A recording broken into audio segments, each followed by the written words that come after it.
I was in the supermarket about, I don't know, 7 or 8 years ago, and I'm in the cereal aisle, and also next to me looking at Wheaties is Thomas Newman. And so I see a lot of people. I see Peter all the time. This is Gelson's, our local supermarket. It's a hotbed for composers. But I turned to him and I said, hey, I introduced myself, and I said, you know, you're kind of my worst enemy because every film I get, your music is in it. He looked at me and says, you and me both. He said, it drives him crazy because he's a very well-known composer, so directors are going to put his music from American Beauty, whatever the last film he did, in the new film, so it doesn't allow him to stretch out and to, or any of us, to you know, break new ground and see what we can come up with that's different. So it's kind of a problem, but it's the reality of the business. I find in Justin's film there was a theme that we were trying to have as sort of the spine throughout the movie, and initially we were trying to figure out what that theme was going to be, and we decided to use the Schubert, that Schubert piano to E minor. Initially I was like, oh my God, how am I going to deal with this in these different iterations? But once I got over that fear and just saw it as giving me not only the intention of what he wanted, it gave me room to really try different textures and different ideas that actually helped me just flow into scoring as opposed to, oh my God, I have X amount of time to do all this work. It freed me because I had a theme to continue to derive the spine of the music, the movie. I also think that temp music can be a great starting point, but it should be clear that it doesn't have to sound this way in order to achieve for the movie or the scene what the filmmaker wants. And if you sit in the editing room listening to the same cue for 3 months, even if it's bad, you're going to like it. So it's really about repetition.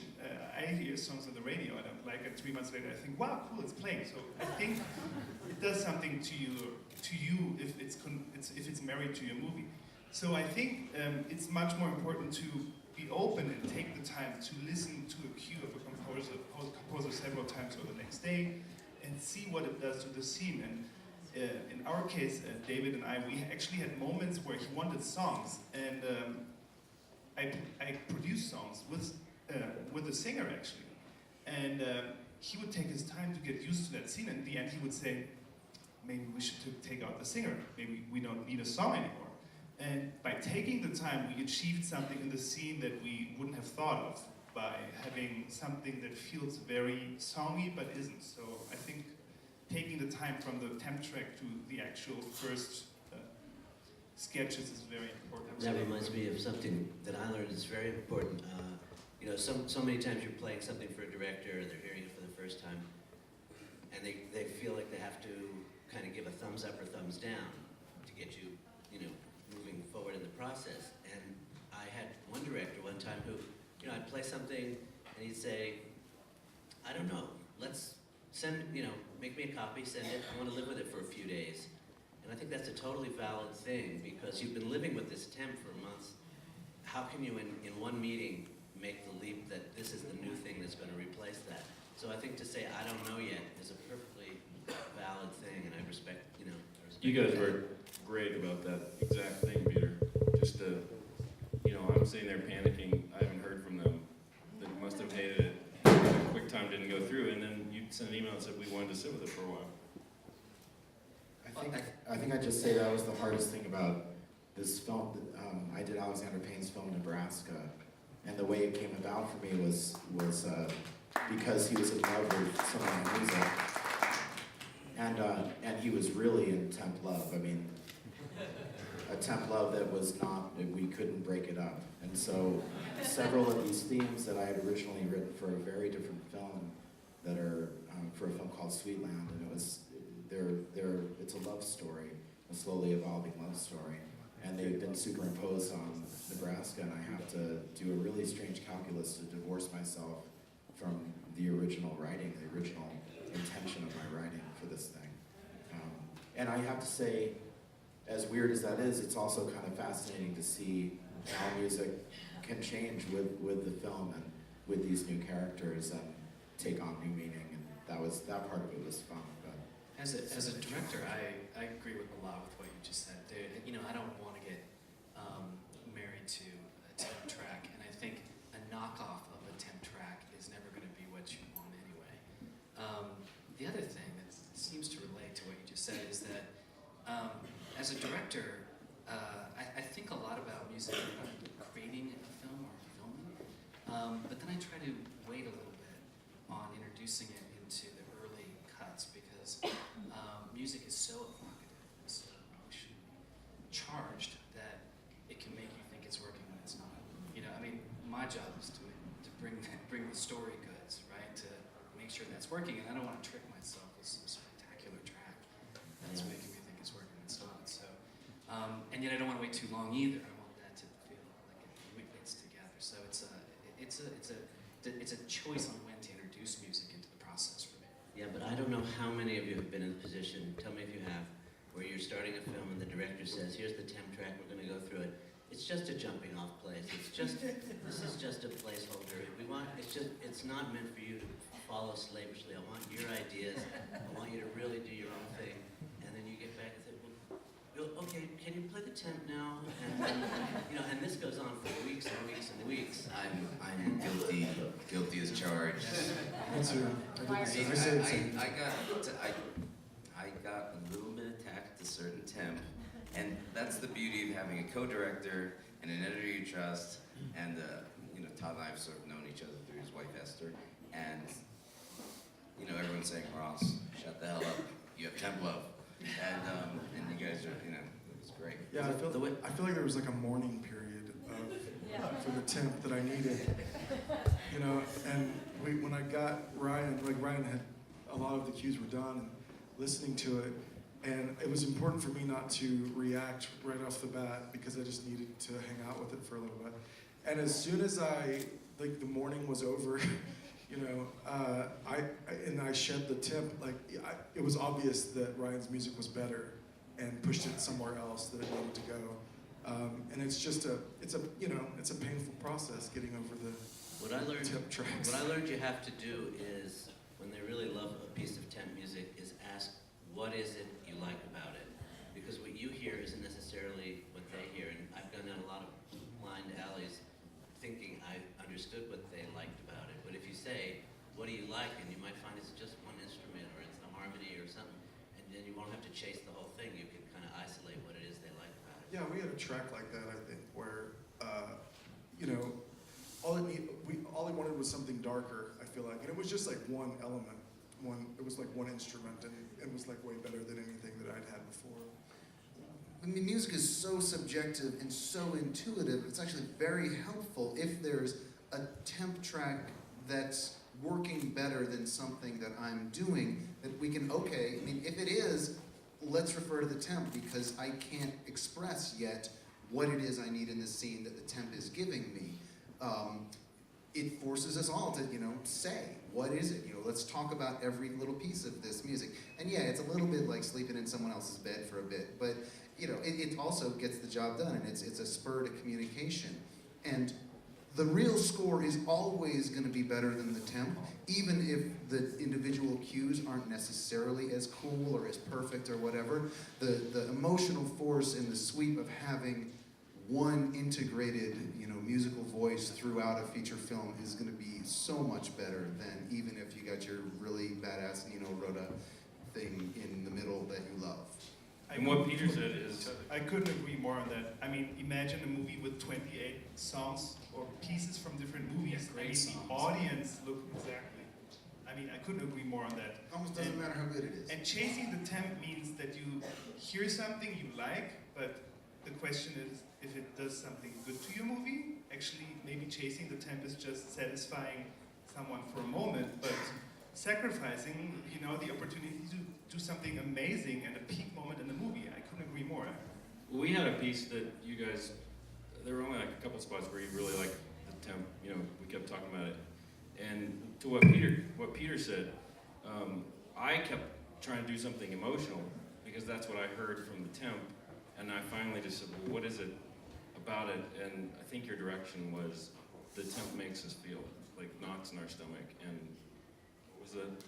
and there was a temp track that we really loved in our film, and we had an amazing editor, Kate Amend, who had used a lot of temp music to evoke moods, and it was really embarrassing at one point because Ben and I were really attached to this temp track.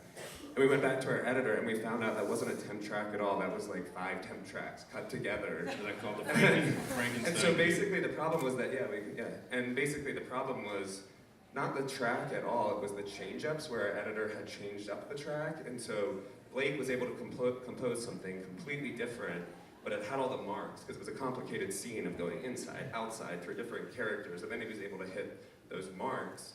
It ended up being a completely different track, but it hit the marks that we liked. Well, what's funny is I finally, you were both there, and I said, well, can we just listen to the temp by itself? And I turned off the dialogue, and you went, oh my God, I didn't know that's what that was. Because it was literally like choppy, and it just didn't work as a piece of music, but it worked great under the scene.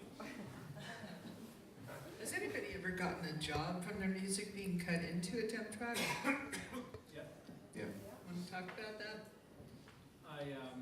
I know this music editor, and he was working on an HBO TV series, and they had a composer, but they needed somebody, a second composer, and it was a series, HBO's Luck, Michael Mann, and so he said, give me I need a lot of music, so I gave him a CD and uploaded a whole bunch of stuff, and he put it in the series, and I ended up getting a call from a music supervisor, and they wanted me to come down for a meeting, and I ended up scoring the series. So yeah, it worked for me on that.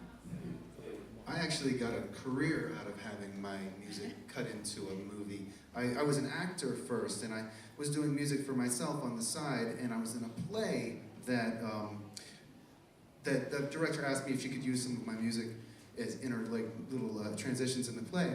And one of the actors in that play, his wife was a film editor and cut my music for this play into the film. And of course, when they got down to it, they tried to find a real composer and couldn't. They're like, well, maybe we should talk to that guy.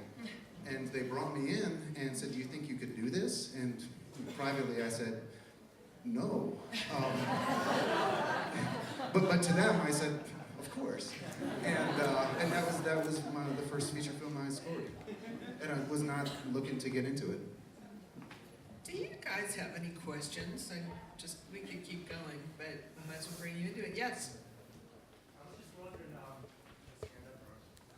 wondering, what about it seems like melodic, thematic material has definitely declined over the years, and I wondered if anyone thinks that could come back. I feel like it is coming back. Yeah? I don't know why I say that. Because on TV, network TV, they're using orchestras like Revenge and Bear McCreary, and it's really great to hear all this great live music going on again. But I think it's not about live, like the Well, memorable things. compositional. Memorable things that people, the average person, can hum the melody because it's repeated throughout and developed and arranged.